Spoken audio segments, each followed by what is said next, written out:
Marion Kaplan, bonjour. Bonjour. Merci de nous accorder quelques minutes dans votre emploi du temps que je sais très serré pour notre chaîne Biosanté TV. Mais comme j'adore partager, c'est pas un problème. Merci beaucoup en tout cas d'être présente.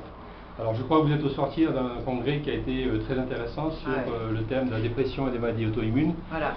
Ce que je voudrais savoir, c'est aujourd'hui qu'est-ce qui motive Marion Kaplan pour se lancer dans cette information, dans cet échange auprès du public.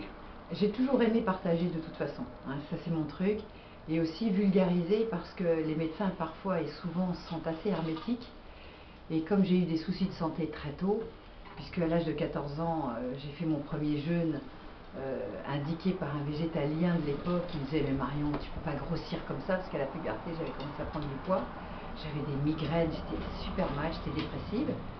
Et donc, j'ai fait un premier jeûne, et puis après, j'ai pas arrêté. J'ai pas arrêté d'essayer de comprendre, d'essayer de c'est quoi le corps, comment ça marche. Attendez, moi je vous arrête tout de suite, là, parce que bon, des gens qui sont malades, malheureusement, il y en a 80%, beaucoup. On va dire, beaucoup. Qu'est-ce qui vous permet, entre guillemets, d'être référente pour lancer ce type d'initiative, qui est quand même une initiative, j'allais dire, ambitieuse. Donc, qu'est-ce qui justifie ça aujourd'hui? Mais tout s'est fait toujours tout seul. J'y peux rien. Parce que dans ma quête, j'ai rencontré des précurseurs. Donc j'ai rencontré des grands homéopathes, j'ai fait homéopathie moi-même, j'ai fait 2 écoles, j'ai fait une école d'acupuncture, j'ai fait ACMOS, vous savez, Nakachian avec l'antenne de l'échère, j'ai fait tout le décodage, sans parler d'autres parce qu'il y a des mots barbelés. J'ai essayé de comprendre comment ça marche, j'ai fait de la PNL, je m'en sers pas forcément hein, parce que je suis assez cash, mais toutes ces études m'ont permis de comprendre d'abord que chaque médecin qui avait une discipline ne voyait que par cette discipline, donc les homéopathes que par l'homéopathie, les ostéopathes que par l'ostéopathie, les acupuncteurs que par l'acu, les nutritionnistes que par la nutrition, les psys que par la psy, et c'est rare les gens qui font un ensemble et qui ont une vision d'ensemble. Peut-être qu'aujourd'hui on y arrive. Et donc pourquoi je suis fédérateur dans ce domaine? J'en sais rien. C'est parce que j'ai une quête qui a d'abord été personnelle et un vrai besoin de partage, un vrai besoin de communiquer ce que je sais. Donc ça a commencé par des livres.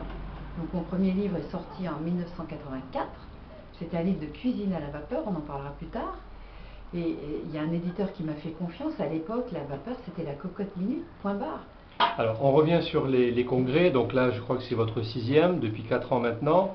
Il y a un succès grandissant qui est mérité, a priori, vu la qualité des intervenants. 80% des gens vous sont fidèles et vous suivent de Reims à Aix-en-Provence en passant sur Paris. Donc ça veut quand même dire qu'il y a un vrai message qui est attendu. Si on prend l'exemple de celui qui s'est terminé hier, sur la dépression et sur les maladies auto-immunes, qu'est-ce que vous retirez comme enseignement de ce congrès? Alors d'abord, magnifique congrès, des intervenants qui ont été à la hauteur, des participants enthousiastes, il y a eu même eu certains orateurs qui ont été plébiscités, et on ressort toujours avec une belle énergie, ça fait du bien à tout le monde, à la fois aux intervenants et aux participants.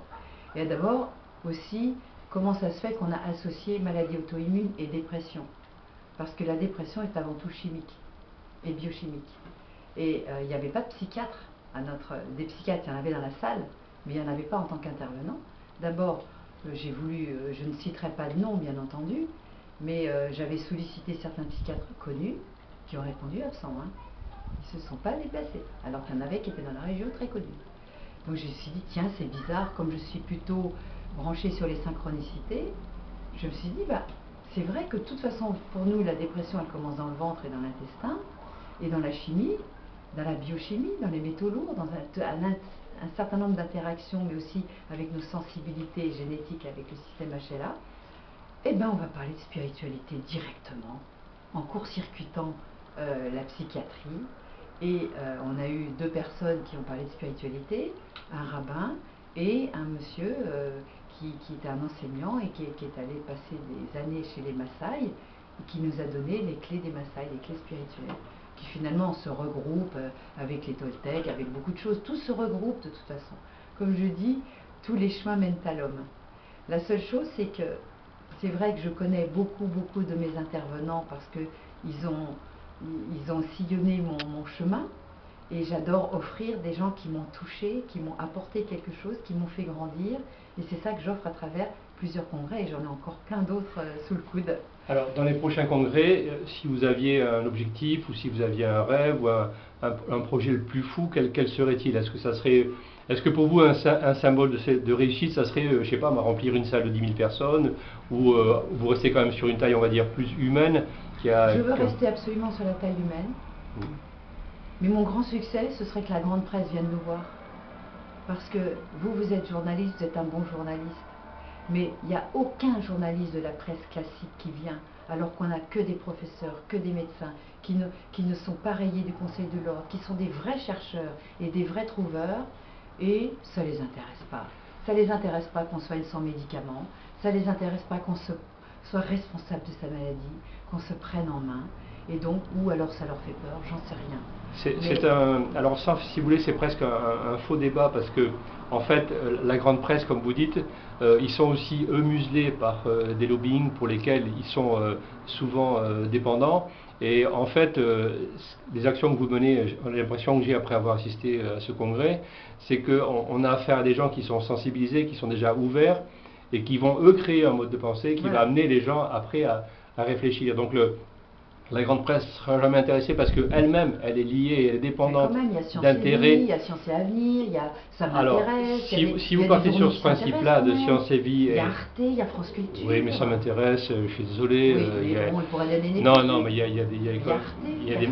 y a des magazines qui sont beaucoup plus puissants que Science et Vie, que Ça m'intéresse, et qui ont des recherches, des vraies recherches. Science et Vie, c'est pas mal quand même. Science et Vie, il faut une étude, 3000 personnes, 10 000 cas, des statistiques, voilà, on est vraiment dans une démarche médicale plus restricte. On le sait aujourd'hui. Voilà, mais pour l'instant, enfin, tel que vous avez abordé votre congrès, je pense que c'est pas suffisant. Quand vous allez monter de niveau, je pense que ça va intéresser ces gens-là. Mais aujourd'hui, qu'il n'y ait pas la grande presse, je pense honnêtement que ce ne soit pas pour vous un handicap. En tout cas. Parce que les gens répondent présents, ceux qui sont sensibles au message que vous faites passer. Et donc c'est pour ça qu'il faut multiplier vos congrès, développer des thématiques différentes qui vont intéresser les gens. Et après, c'est vous qui allez refuser la grande presse, c'est vous qui allez refuser les ténors du barreau qui vont venir vous demander, etc. Parce que vous aurez une vraie référence dans le cadre du message que vous passez. Et ça, c'est très important. En tout cas, ce qu'on a compris à travers ce congrès, c'est que justement, on ne pourra pas faire d'études randomisées, que la médecine de masse, ça ne peut pas exister. Mais c'est pas votre rôle, vous n'êtes pas un laboratoire non plus, je veux dire, c'est pas cet intérêt. Ça ne peut pas exister. La médecine doit être individualisée. La maladie est toujours multifactorielle et il faut tenir compte toujours d'un ensemble de choses pour comprendre pourquoi on a déclaré telle maladie et pourquoi on reste englué dedans. Et ça, c'est notre rôle, c'est de comprendre quels sont non pas les facteurs déclenchants, mais on le sait, mais les causes, parce qu'il y a cause et facteurs déclenchants, et déjà on fait cette distinction.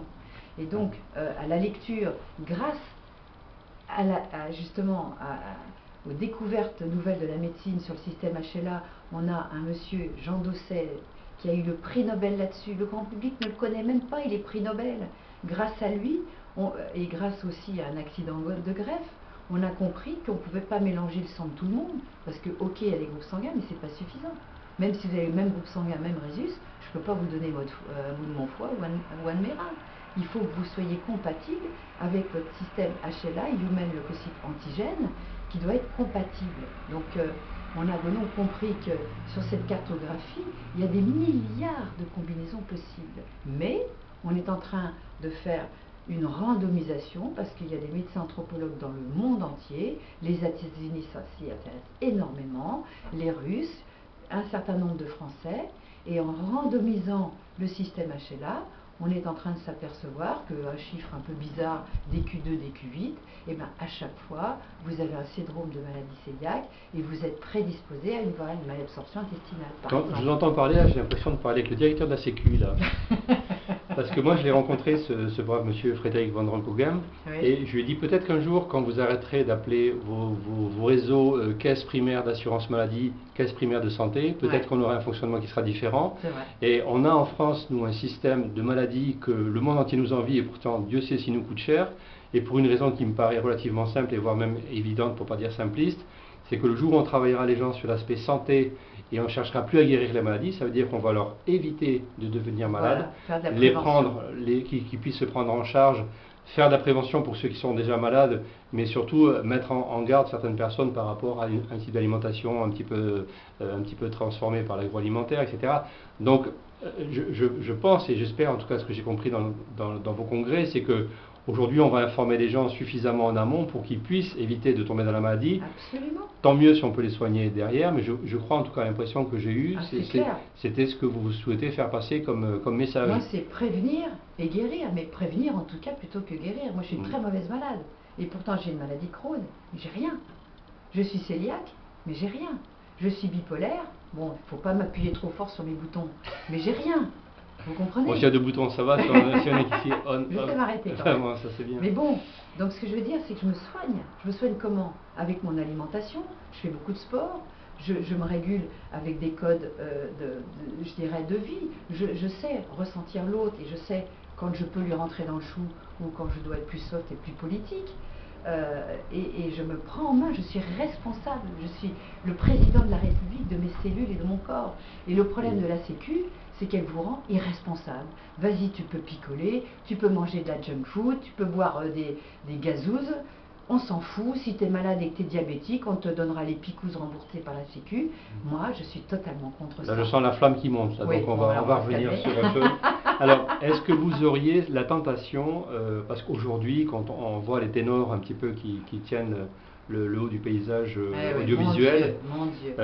Non, je vais pas. Attendez, laissez-moi finir, mais je veux dire, bon, par exemple, si on prend Mathieu Ricard qui prône l'altruisme, qui prône l'échange, le partage, Pierre Rabhi, etc., sont quand même des gens qui sont dans l'ouverture complète. Est-ce que c'est quand même pas un domaine que vous auriez, vous, envie, vous l'avez déjà abordé, je sais que vous l'avez déjà abordé, est-ce que vous n'auriez pas envie de l'approfondir un petit peu sans tomber dans l'ésotérisme, sans tomber dans les choses un petit peu virtuelles? Est-ce que c'est pas quelque chose que vous pourriez faire? La limite entre ce que je fais sur, on va dire, une nouvelle approche du vivant, parce que c'est comme ça qu'on s'est un peu dénommé, au départ on était congrès de thérapie quantique. Et le problème c'est que depuis que j'ai mis ce mot-là, parce que j'étais la première à le faire en France, est arrivé avec ce terme quantique toute un environnement de gens qui mettent du quantique dans toutes les bouches à n'importe quelle sauce. Et ça me dérange. Et pourtant, je m'appelle Quantique Planète. Mais le quantique, c'est quand même l'invisible qui informe la matière vivante, et c'est ce qu'on ne voit pas et qui pourtant existe. Alors, sans aller dans l'ésotérisme, il y en a qui s'en occupent très bien. Pourquoi j'irais faire ce qu'ils font bien? Il y a Marc Vallée des éditions Ariane, il y a un certain nombre de congrès, il y a des chamans qui se réunissent, etc. Ça n'est pas ma mission de le faire. Et c'est justement pourquoi j'ai 2 congrès par an. J'en ai un qui est plus à caractère médical, sur l'aspect maladie, sur l'aspect comment ça marche, etc. Et quelles sont les causes, les facteurs déclenchants, etc. Mais les vraies causes, hein, et le côté plurifactoriel de ce qui va foutre du kérosène sur une maladie. Et le 2e congrès, donc il y en a un au mois d'octobre par exemple, on ne fera pas Reims cette année, on fait une journée à Paris, à Bobino, qui est une magnifique salle de spectacle. Qui s'appelle, je crois, la journée... Qui s'appelle l'École des Sages. L'École des Sages, voilà. Oui. Et donc j'ai envie d'amener d'autres éléments moins médicaux, comme Jodorowsky, pour ceux qui ne le connaissent pas. Alejandro, si. Alejandro Jodorowsky m'a dit, mais Marie, au mois d'octobre, je serai peut-être mort. Si vous êtes vivant, vous venez. Oui, d'accord. Bon, déjà, bon. Donc un bon programme en perspective. Voilà, donc Jodo, c'est quelqu'un de fantastique. Moi, je l'ai suivi quand j'étais à Paris, à Jussieu. C'est quand même celui qui a mis en scène les constellations familiales et qui a mis en scène ce théâtre de la guérison. Et qui nous montre, bien sûr, il y a la chimie, mais il y a aussi toute notre adaptation les uns avec les autres, avec nos automatismes où ça c'est à moi, le prends pas, mon râteau, on est toujours dans le bac à sable, ou alors on va essayer d'être un peu plus bienveillants les uns avec les autres. Au lieu d'être dans la critique et le jugement, on va essayer de se dire, si je le critique, c'est peut-être que ça m'appartient, donc je vais me responsabiliser par rapport à mon jugement. Donc il y aura un alchimiste Burensteinas, il y aura Claude Beauregard qui est le grand agronome de la Terre qui va nous expliquer comment la Terre se meurt, mais aussi comment... Oui, il est formidable cet homme. Il y a Beauregard qui vient du Canada sur les neurosciences. Donc vous voyez, on mélange un petit peu, il y aura... Jacques Pialou, qui est le Français de 83 ans, qui enseigne l'acupuncture aux Chinois. C'est quand même formidable, non? Donc là, on ouvre les approches et on est plus dans la conscience, on est plus dans l'ouverture. j'aimerais bien avoir Mathieu Ricard. Ce serait génial si je pouvais l'avoir l'année prochaine. Je prends. Donc, si j'ai bien compris, on se donne rendez-vous le 25 octobre. 25 octobre à je Paris. crois que c'est à Paris, c'est à Bobino, si À j'ai bonne Bobino. mémoire. 900 places, on en a déjà vendu à peu près 300. Bon, écoutez, ben, c'est tout le malheur qu'on peut vous souhaiter, c'est de le remplir le plus rapidement possible. Oui. Merci beaucoup en tout cas pour Biosanté TV, et puis à bientôt j'espère. Donc, rendez-vous est pris pour Paris. Merci Marion, au revoir.